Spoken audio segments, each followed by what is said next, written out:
Well, a few minutes ago, hundreds of U.S. Army vehicles started pouring into Chicago by train. Yes, Bradley fighting vehicles, among other vehicles with 50 caliber weapons on there. You can see Red Cross trucks, medical trucks, troop carrier trucks, but mostly Bradley fighting vehicles. And the train just keeps on coming, all heading for Chicago. Is this part of Trump's takeover of Chicago to stop the violent crime there? We don't know. We'll have to wait and see, actually. Meanwhile, we're learning that the city leadership in Chicago, along with Chicago businesses, are intentionally interfering with ICE agents, preventing them from doing their job all across the city. Here's one of the organizations, Indivisible Illinois. Emergency protest. Get ICE out of Chicago. They tell people where to show up Tuesday, September 9th at 5 p.m. in Chicago to stop ICE agents. This is a national group, by the way, called Indivisible, but they have branches all over the United States. It's worth pointing out, right now, there have been 13,772 homicides in Chicago since 2001. That's more than the U.S. military combat deaths by 2.5 times. And of course, 80% of them are Black Americans. Terry Newsom is the host of Behind Enemy Lines. He has been out in the streets watching as these ICE agents are being harassed and blocked from doing their job. Businesses specifically closing their doors and hiding these illegal immigrants and others behind closed doors as ICE agents try to do their job. And Terry, welcome back to the show. Good to see you. Thank you. Thanks for having me back. I appreciate it. Yeah, to your point, there's multiple businesses in Chicago that are doing everything they can to try to prevent ICE from knowing about how many illegal immigrants. I have, a number of different friends that are truck drivers. Multiple locations are checking their vehicles before they back up to the docks. They're securing their front doors, even with just parcel packages. So they're locked down. They know they have tons of illegal workers, and they don't care, and they're going to try to protect them. So this Indivisible Illinois holding this protest. Tell us about this organization. I mean, it seems like they're a national organization with a sort of a chapter in Illinois organizing people to come out and stop ICE agents from doing their job. I mean, shouldn't the Department of Justice be involved in investigating this?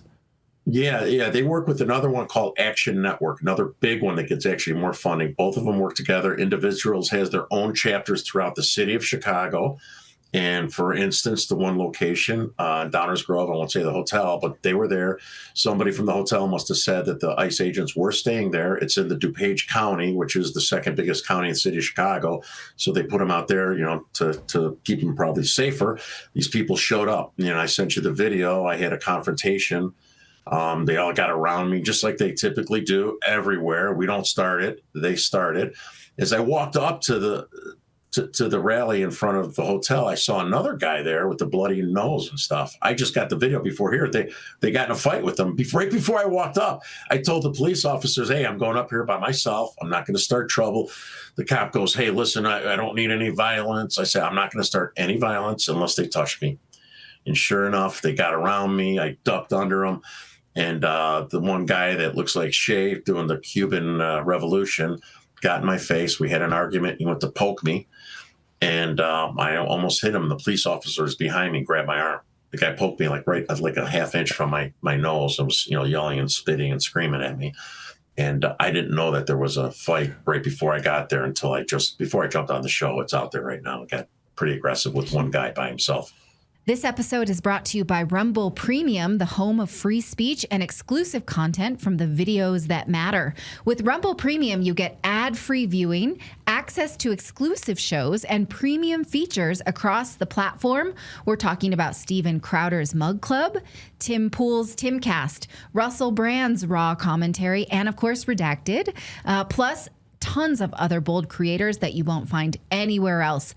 Whether it's breaking news, real talk, or the content that challenges the narrative, Rumble Premium puts you in the front row. Support creators who actually say what they mean in a place that they can say it and mean what they say. Go to rumble.com/premium/redacted to join today. One more time, that's rumble.com/premium/redacted, because truth should not come with a filter. Now, recently, we've shown videos of people from the area showing just who is protesting this movement to remove crime from Chicago. Yeah. And it's not Yeah. actually Chicago residents. It's people from suburbs that might Yes. look in a neighborhood like Yeah. Home Alone. And, Yes. all John Hughes films were filmed in affluent Chicago suburbs. So it's like those types who were coming in to protest. So do you think that what they're saying is this crime is fine for these people to live with? Absolutely, typical liberals, right? So many of them are paid, and because I don't know if I shared before the one clip. So in Orland, all gray-haired people, right? I'm like, oh my God, they drop off a convalescent home and somewhere. I mean, I swear to God, they got walkers, wheelchairs, all gray hair, right? And then at the end, at 1:00, 1:02, there was hundreds of people. They're all gone, and then I saw one of them signing a list.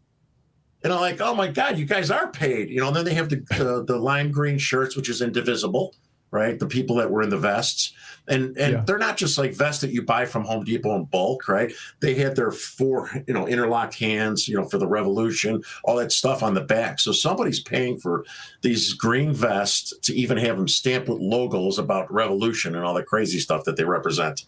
So yes, many, many, many of them are paid. Most of them are liberals. In the city, you get the Antifa and the BLM element, so it's a little bit more mixed, right? Most of them can't afford a car, so they don't come out to the other locations. But they're most white liberals that don't get affected by the crime. And we're hoping Tom Homan comes to Chicago, because if he does, I promise you, we will pack whatever location he comes to with minorities, Hispanics, African Americans, Italians, Polish, that are being affected in their communities. Not these white liberals. They seem like the majority because they're being paid and they're trained to protest, right? It's a lie. The people in the communities need help, but they're not the same people that will go out and protest, right? And have signs made for them. You mentioned a couple of these companies that are blocking these ICE agents, or like doing the best they can to go behind sealed doors. A bunch of people in our chat room are saying, "Hey, can you name some of these companies? Would you care to name them? Or are you going to keep?" No, because they are definitely under investigation right now. That's all I'll say. I don't want to blow. I'll tell you as soon as something happens. If it doesn't squeak out to the news before me, I will absolutely tell you. We know, but we can't say it because we want to make sure they do their job. And if they hear, then we're gonna. The cover's blown. No, we're contributing to the problem. Okay, well, gotcha. Tell us about some of these. You said if Tom Homan comes, we're going to pack it with minorities who want this. So can you share that sentiment then for those of us who, because the media won't share that, the social media will suppress it. So tell us what they're saying and what about the hellhole that was once a beautiful city. Yeah, so I'm doing a press conference Thursday, which Flip Chicago Red.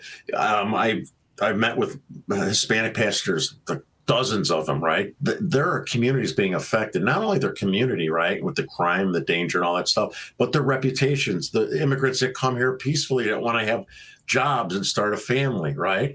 They're the ones that are being affected, and the reputations of the Hispanic community are being affected, right? And then you have the African American community and all the money that's being sucked out of us. I have twins that just started college, freshmen. Pritzker just signed something 2 weeks ago that he's going to be paying tuition for illegal immigrants. He opened it up that they could get tuition paid with our tax dollars. I didn't get a penny for my kids, right? And it's yeah.